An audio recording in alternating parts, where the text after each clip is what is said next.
स्वागत है आपका चाँद की छाँव में कहानियाँ में।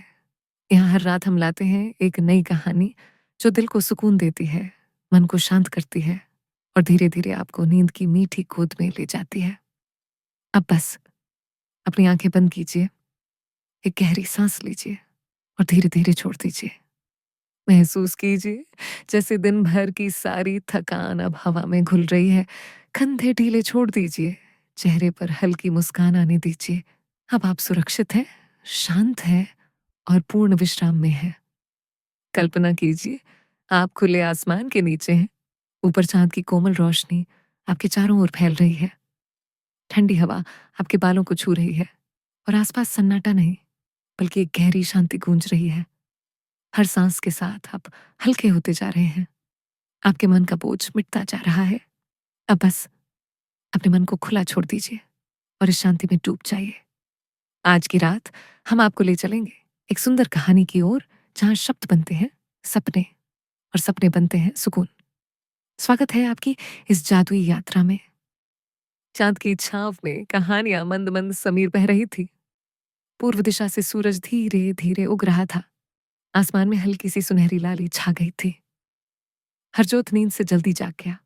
आज रविवार था, उसको स्कूल भी नहीं जाना था। वह अपने बगीचे में खेलने आ गया। घास पर जमी ओस की बूंदें ऐसे लग रही थीं जैसे किसी ने हरे मखमल पर हीरे बिखेर दिए हों। वह झुककर एक ओस की बूंद को निहारने लगा। तभी सूरज की किरण उस बूंद पर पड़ी। वह बूंद अचानक 7 रंगों में चमकने लगी। हरजोत की आंखें चौंधिया गईं।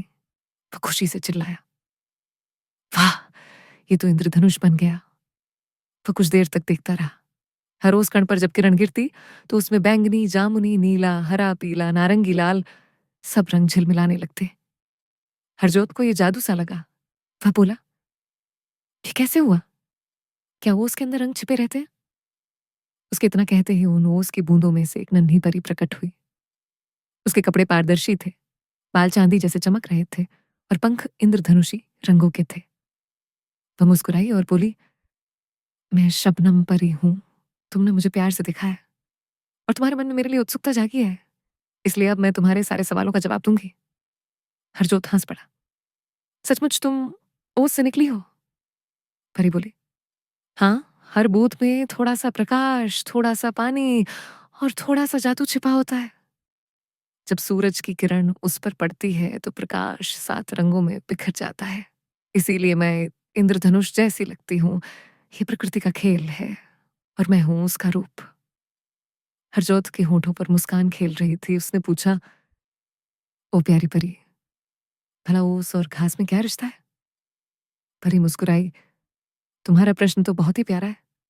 घास धरती की सबसे विनम्र संतान है। दिन भर सूरज की गर्मी झेलती है और रात में जब हवा ठंडी होती है तो आकाश की नमी उसके ऊपर आकर ठहर जाती है। वह नमी ही ओस बन जाती है। बस यूं समझो, घास और ओस माँ बेटी जैसी हैं।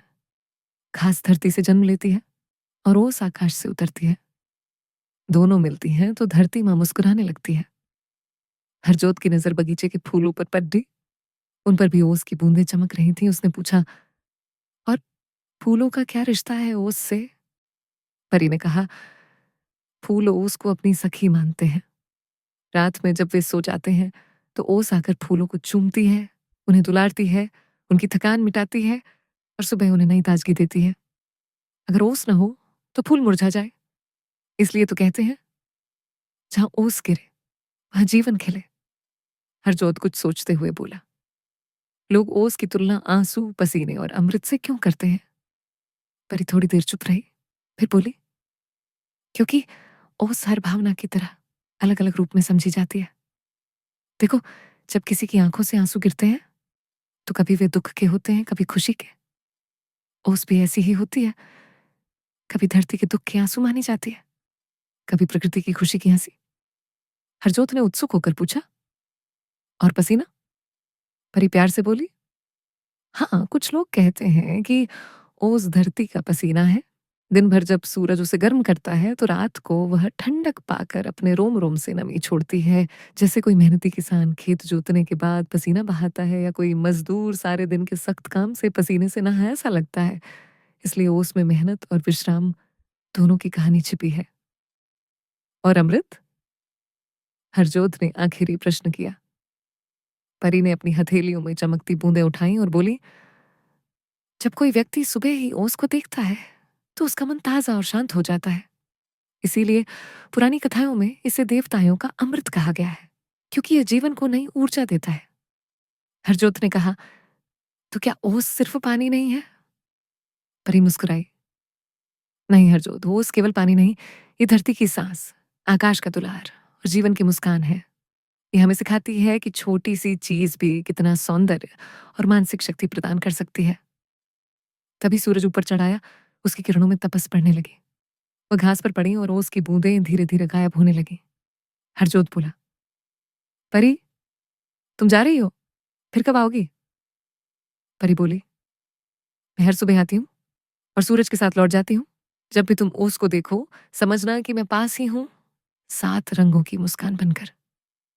इतना कहकर परी इंद्रधनुष में बदल गई और आकाश में विलीन हो गई। हरजोत देर तक घास पर बैठा रहा। उसके चेहरे पर मुस्कान थी, क्योंकि अब उसे पता चल गया था कि ओस सिर्फ बूंद नहीं, जीवन का संदेश है, जो कहता है, चाहे ओस की तरह छोटे हो, अपनी शीतलता और रोशनी से इस संसार को सुंदर बनाते रहो। वह मन ही मन मुस्कुराया और माँ को ये सब कुछ बताने के लिए घर की ओर दौड़ गया।